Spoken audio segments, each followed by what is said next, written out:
Ser Podcast. Las 7 de hoy por hoy. Ser Podcast. Hola, muy buenos días. Hay cifras que retratan realidades y realidades que ponen contra las cuerdas a gobiernos. Está pasando en Italia, donde el Consejo de Ministros ha decretado el estado de emergencia migratorio ante la llegada masiva de inmigrantes a sus costas. Solo en las últimas 72 horas han llegado 3.000 personas y desde que empezó el año más de 30.000. El estado de emergencia se ha declarado en Italia 128 veces en los últimos 20 años. El migratorio solo en 2 ocasiones, pero esta vez va a ser un gobierno de extrema derecha el que lo va a gestionar. Javier Ruiz Martínez, buenos días. Hola Ángels, buenos días.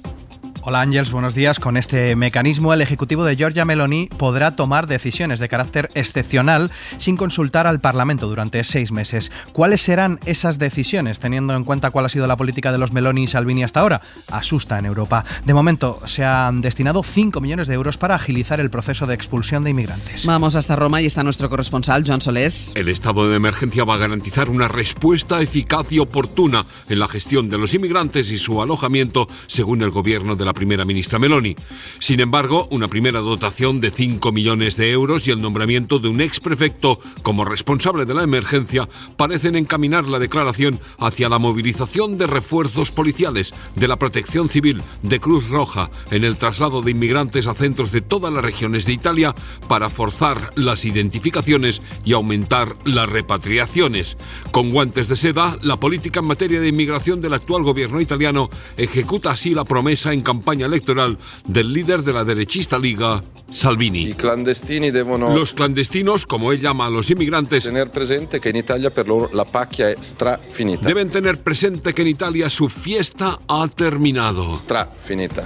Hanno mangiato alle spalle del prossimo troppo abbondantemente. Han comido ya a cargo del próximo con demasiada abundancia, añadió. Para la oposición, según Chiara Gribaudo, vicepresidente del Partido Democrático, el estado de emergencia es solo propaganda. No servirá para regularizar a miles de inmigrantes, aun cuando los empresarios italianos necesitan contratar, ha añadido, a 500.000 de trabajadores. Este endurecimiento de la política migratoria en Italia pone de manifiesto cómo, a pesar de moderar su discurso cuando lo necesita, Giorgia Meloni está dispuesta a imponer su agenda ultraderechista, y sobre lo que puede suponer esta decisión para la Unión Europea le hemos pedido hoy un análisis a Cristina Manzano, directora de Es Global y experta en relaciones internacionales. Giorgia Meloni es una política hábil. Necesitada de los ingentes fondos de recuperación, pone su mejor cara europea cuando toca. Busca puntos de encuentro, como hace unos días con Pedro Sánchez, y parece dejar su verdadera agenda con ideas de la ultraderecha más recalcitrante para mejor ocasión.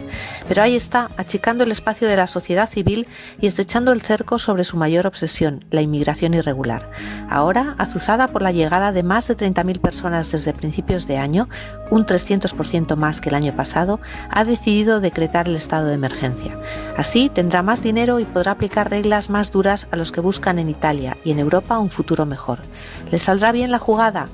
Por una parte es un golpe de fuerza del Ejecutivo, por otra es el reconocimiento de su incapacidad de manejar un problema que solo va a ir a más, por la inestabilidad en el Mediterráneo, los conflictos, la crisis económica y las consecuencias del cambio climático.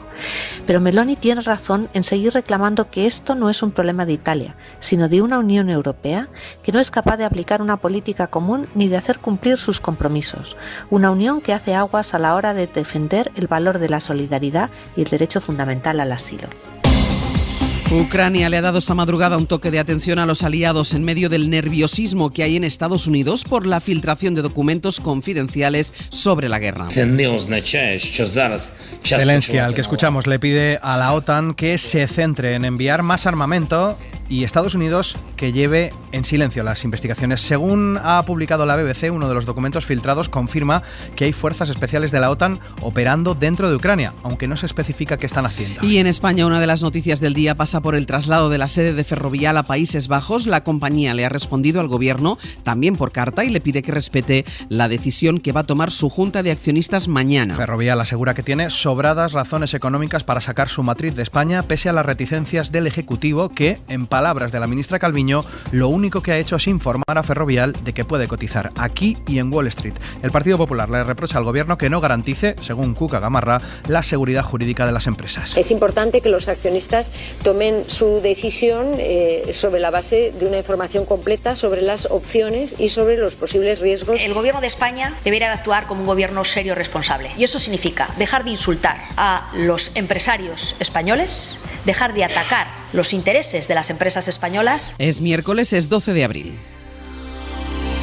Y hoy se celebra en nuestro país el Día de la Atención Primaria. En medio de reivindicaciones y huelgas en varias comunidades autónomas, los sanitarios siguen trabajando en condiciones precarias. Los centros de salud de buena parte de España están saturados y no hay recursos suficientes. Esas, por ejemplo, son las razones que llevan hoy a la huelga a los médicos andaluces. Gillian Ayala, buenos días. Hola Ángels, buenos días. El Sindicato Médico Andaluz ha convocado para este miércoles una huelga de 12 horas que va a empezar dentro de unos minutos a las 8 de la mañana en la atención primaria. Radio Sevilla, Nazaria Perales, buenos días. Buenos días. Sí, en una hora médicos y pediatras de primaria de toda Andalucía están llamados a la huelga por el Sindicato Médico Andaluz de 8 a 8 de la tarde. Los servicios mínimos fijados por la Junta son del 100% de las urgencias de los centros de salud y del 30% de las consultas habituales. El sindicato exige que se limite el número de pacientes por médico de cabecera y día y que se invierta en atención primaria. Rafael Carrasco, presidente del Sindicato Médico de Andalucía.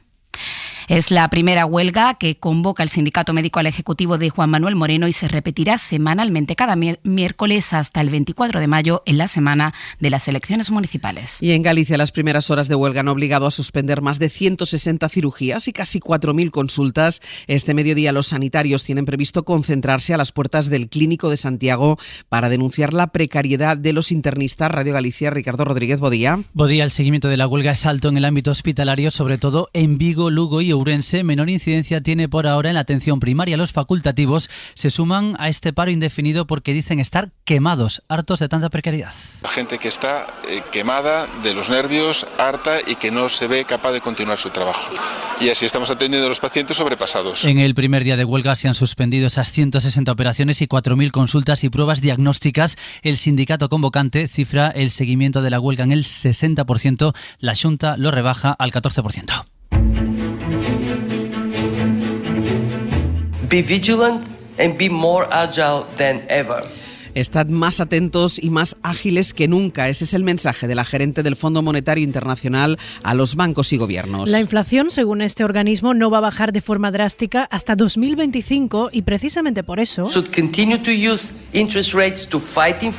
el FMI le pide a los bancos centrales que sigan con su hoja de ruta y sigan subiendo los tipos de interés hasta que sea necesario. España, sin embargo, tiene por delante un futuro económico más positivo, al menos según el Fondo Monetario Internacional, que estima que nuestra economía va a crecer más de lo previsto este año y se va a situar por encima de la media europea. Aunque a nivel global la recuperación económica va a ser lenta y la estabilidad del sistema financiero también preocupa. Vamos hasta Washington, donde han estado reunidos esta semana el FMI y el Banco Mundial. Corresponsal Sara Canals. Incertidumbre, volatilidad y desaceleración fueron términos recurrentes ayer en la sede del FMI durante la presentación de la previsión del crecimiento económico mundial, un crecimiento que este año se estima que toque fondo, situándose en un 2,8%. La inflación no bajará al menos hasta 2025, el precio de los alimentos sigue sin cambios, los salarios pierden poder adquisitivo y hay un riesgo de que se endurezcan los tipos de interés. Pero a pesar de esta coyuntura, fragilizada por la reciente crisis financiera en Estados Unidos, el fondo evita comparar la situación con la de 2008 y habla de una recuperación pero turbulenta. The recent banking instability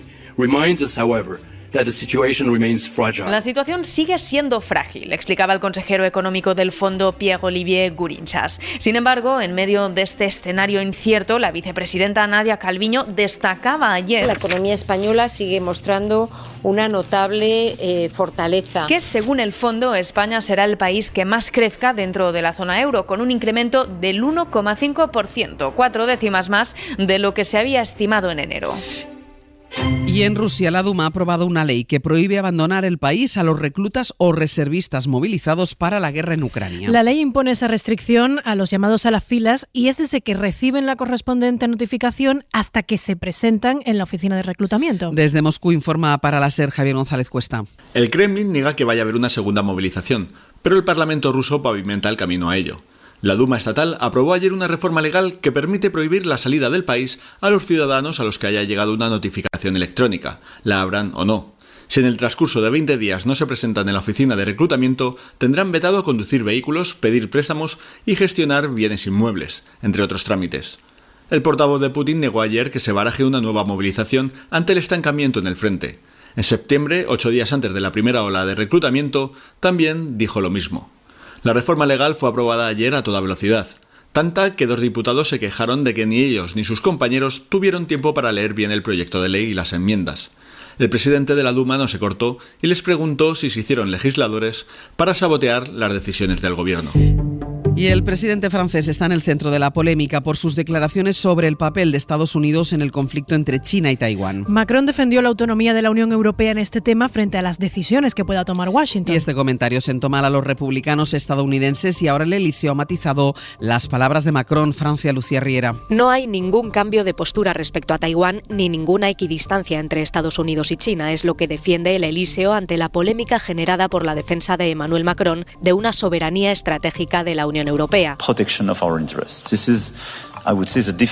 Una protección de nuestros intereses en la que ha vuelto a insistir en su interrumpido discurso en La Haya, donde está ahora de visita de Estado a los Países Bajos. La polémica viene de unas declaraciones del presidente de Francia a su regreso de China, en las que se desmarcó de Estados Unidos en la cuestión de Taiwán. En una entrevista en el diario Les Echos, Macron dijo que no debemos seguir ni a Washington ni a Pekín desatando la tormenta a ambos lados del Atlántico. Estados Unidos le ha acusado de demasiada complacencia con China cuando ésta lleva a cabo ejercicios militares en torno a la isla autónoma. Incluso el senador Marco Rubio se preguntaba en este vídeo si Washington debería reconsiderar su ayuda a Ucrania. Desde la presidencia francesa aclaran que Estados Unidos es un aliado y recuerdan que Macron habló con Joe Biden y ambos coinciden en la apertura de la región Indo-Pacífica.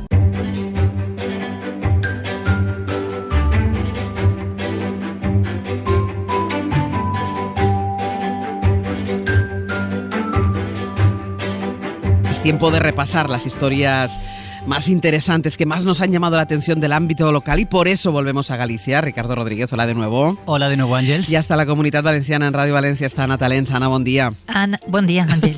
Ibas a decir, Ana, buen día. Iba a decir buen día, porque como llevo toda la mañana con Ana Durán. No, es que llevo toda la mañana con Ana Durán. Bueno, ese es un tema que también hay que gestionar los que estamos fuera. Sí, nunca sabemos si es Talens o Durán. Ana, incautadas 5 pinturas falsas de Goya y de Velázquez que se comercializaban, o sea, ¿iban a venderse por 76 millones? Sí, es una operación de la policía de la Generalitat. Ha intervenido 5 pinturas falsas, 4 de Goya y una de Velázquez. Se comercializaban en las provincias de Valencia y de Castellón por 76 millones de euros. Hay 4 personas investigadas por un delito de estafa. Los cuadros iban acompañados de abundante documentación también falsa. La investigación comenzó a principios de año. Entre las obras intervenidas está retrato de Carlos IV, atribuido a Goya, se vendía por 7 millones. Retrato de María Luisa de Parma, princesa de Asturias, otro supuesto Goya que salía al mercado también por 7 millones, pero había uno que salió al mercado por 50 millones de euros. Es un retrato de Mariana de Austria, un óleo sobre lienzo falso de Velázquez, y el original es un retrato de cuerpo entero que está expuesto en el Museo del Prado. Una operación de 76 millones de euros. No está mal la cantidad. Richie, los GPS, que los carga el diablo, tú vas muy confiado porque dices, el GPS me está llevando por ahí, te está llevando por ahí y te lleva a un callejón sin salida. Es lo que le ha pasado a un matrimonio asturiano que pasaba la Semana Santa en Ourense. El pasado sábado decidieron ir a un restaurante y pusieron la dirección en el GPS del coche. Al principio todo correcto, les mandó dirigirse por la Nacional 120, pero llegado un punto les indicó tomar un camino alternativo, un camino que cada vez se hacía más estrecho, pero en lugar de dar marcha atrás, siguieron al dedillo las indicaciones del GPS y cuanto más avanzaban, más estrecho se hacía el camino hasta que se quedaron encajados entre 2 muros de piedra, ni para adelante ni para atrás. Quedaron atrapados, sin poder salir del coche. Tuvieron que llamar a la Guardia Civil, que junto a unos vecinos retiraron parte de las piedras de uno de los muros y fueron finalmente liberados. 2 horas, Ángels, fueron necesarias para este rescate y los agentes acompañaron a este matrimonio de regreso al hotel, no fuese a ser que se fiasen de nuevo del GPS. 2 horas y derribar un muro prácticamente, o sea que han encontrado utilidad a los cementerios para las renovables, ¿no? Energía solar producida limpiar los cementerios en Valencia. Sí, el proyecto se llama Requiem in Power.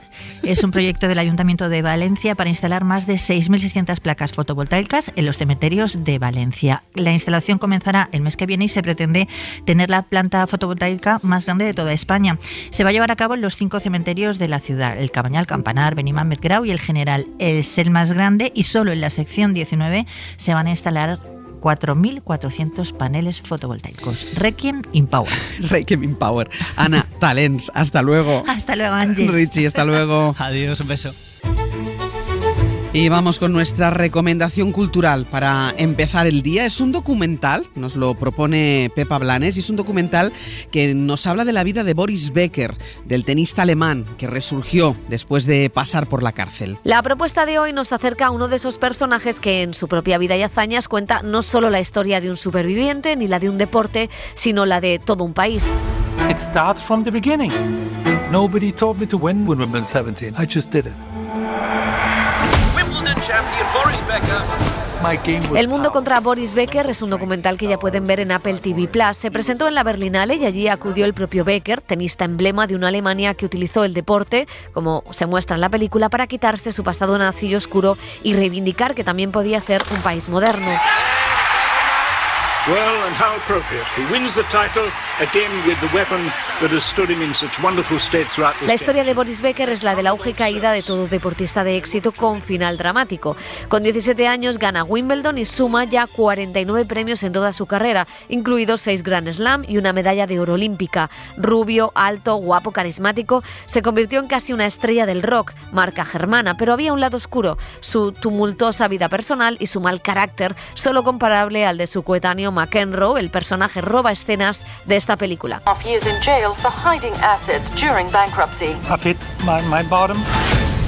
That's not the end yet. There's going to be another chapter. Pero hay más. En 2022 Boris Becker es condenado a 2 años y medio de prisión por ocultar bienes y préstamos para evitar pagar sus deudas. Una tragedia griega, o mejor, tragedia de nuestro tiempo. Para no perderte ningún episodio, síguenos en la aplicación o la web de la SER, Podium Podcast o tu plataforma de audio favorita. Cadena SER. La radio.